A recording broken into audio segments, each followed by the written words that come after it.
Hello ladies and gentlemen, as always I'm your host Airsoft Al, and welcome to another Media Reviews. Today we take a look at RWBY, or at least in this case, Harry Potter, or again, correcting myself for a third time, Hogwarts Watches RWBY.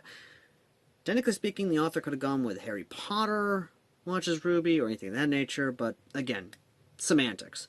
This is one of two, well, accounting this one, now one of another fanfiction that has the same premise, except in this one, or at least in that one, which I talked about, was Grimmauld Palace, reacts to RWBY, which is Grimmauld 12 Palace, the place of basically the Black family. Now, this story not only, of course, incorporates the main Hogwarts cast, also the staff, but also incorporates everyone, including the Ministry of Magic, the bad guys, etc., etc., etc. The big thing, though, ladies and gentlemen, is that this story is actually kind of fun. Legit, they're going through the trailers right now, and by the uploading of this video, or at least this review, they've already gotten to the Black trailer. And so far, the best way I can describe the reactions is that most of them are starting to get a little bit of confidence, most are intrigued by this world, some want to go to this world to try and recruit it for their own cause, take a guess who, others want to regulate it, take a guess who. And in my opinion, the author has something set up here that could definitely be interesting. And if the author is watching this, watch the video, watch this review, and hear what I have to say. Now, how does this work out? Well, again, much like any other reaction fic, Overseer grabs people, puts them in a theater, and has them watch whatever they want them to watch. And that's essentially it. That's all I'm going to say right now. But the setup is actually kind of good. The characterization of the characters is very good. There's no bashing so far, although that might change depending on how the author wants to go with this, or whether or not they want to do bashing of certain characters, which I would not hold them against them with Dumbledore, because Dumbledore is, honest to God, someone who I do not hold in high regard. And no joke, I'd more than happily, put a goddamn bullet in. My murderous rampage is starting to somewhat grow whenever I talk about that son of a bitch. How I haven't murdered anybody is anyone's guess. Anywho, so like I said before, they've gone through the trailer so far, and already it's honestly pretty good.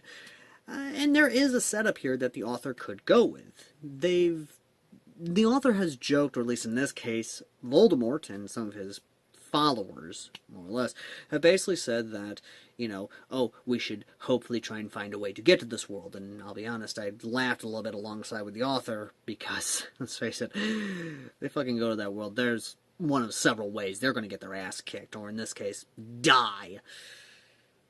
Either way, though. So, that is a setup, though. The author could have it to where after Season 1, they actually do have a portal, or in this case, trying to send them back to their world messes up, and some of them, or at least the big main named people, end up in the world of Remnant, except in this case, they end up in separate places of Remnant. Knowing the world and understanding the world, they try to integrate, or at least try and help the world out. And if the author does go that route, in my opinion, Voldemort and the Death Eaters, I could see them ending up in, of course, Atlas. There, because, they're of aristocratic types, purebloods, blue bloods, the bastards, fucking bourgeoisie 1%, could actually use their spells, and obviously, because, semblances are a thing, unless, of course, they've unlocked their semblances, the regular people have no defense against it. And that's the thing I think a lot of people forget about, is that semblances, in a way, are a part of the soul. And the aura and semblances basically are a way to defend one from many things, be it their mind or otherwise. So in a way, the aura shields could actually be a defense against many spells.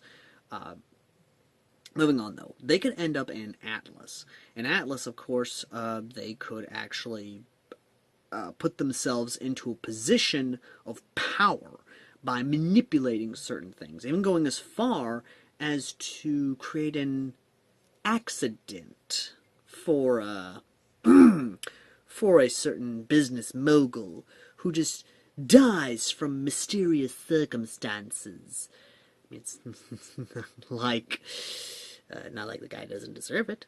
I mean, I could see Lucius Malfoy, of course, just moving on in and just slipping into Willow's DMs and just giving her a lovely marriage, of course, by the blessing of the Dark Lord. The Dark Lord, of course, using the advanced technology to disguise himself, make himself look like his younger self. And, rise through the ranks. With the other good guys, at least, or at least in this case, the Golden Trio, or at least some of the Hogwarts students, they end up in Vale. Right there, again, all those things, one of those things, you can just do a lot with it. Again, there's a lot of ways you can do this, but I've just basically gave you a setup for the villains. I mean, they could even try and work with Salem, or realize that Salem's plan does not work with their ideas, and actually works against her, if it only means to protect their investments, and their growing power base, and to control a goddamn nation. Again, there's a lot that can be done with this, and in my opinion, there's a lot of cool things that can be done. I mean, this is just one of those things I've given, of course. You can have it be a portal where they are able to jump between the two dimensions. Or, something happens to where one of them is a dimension hopper. Again, there's a lot of ways this could work, and a lot of ways this could be great and have a lot of fun with for you, the author. And again, this is just a beautiful setup. And like I said, by the time of this video's upload, only the Black trailer has been reacted to. Yang's trailer has not been reacted to yet. And I'll be honest, I'm looking forward to it. But in all seriousness, though, there is a lot of fun that can be had here. And again, I'm looking forward to it. I'm definitely looking forward to how the author creates and basically carves out her own version of this story, of a reaction story in this world. This is the author's first reaction story, and in my opinion, show her all the support you can give. And that's about it, ladies and gentlemen. As always, I've been Airsoft Al, and again, this has been a really honest-to-God fun story to look at. And next time, ladies and gentlemen, we take a look at Arknights reacts to Modern Warfare, and see exactly how the author of that story could definitely craft it to be a interesting story, and how it could shape that universe. We'll have to wait and see, won't we? Anyway, as always, ladies and gentlemen, I've been Airsoft Al, and if you want me to check out a reaction fanfiction that you think has potential to be something more and be a part of the reaction renaissance, let me know in the comment section down below. And as always, ladies and gentlemen, I've been Airsoft Al, and I shall see all you lovely, lovely people in the next video. And if you want to help support the channel, PayPal down below. Till next time.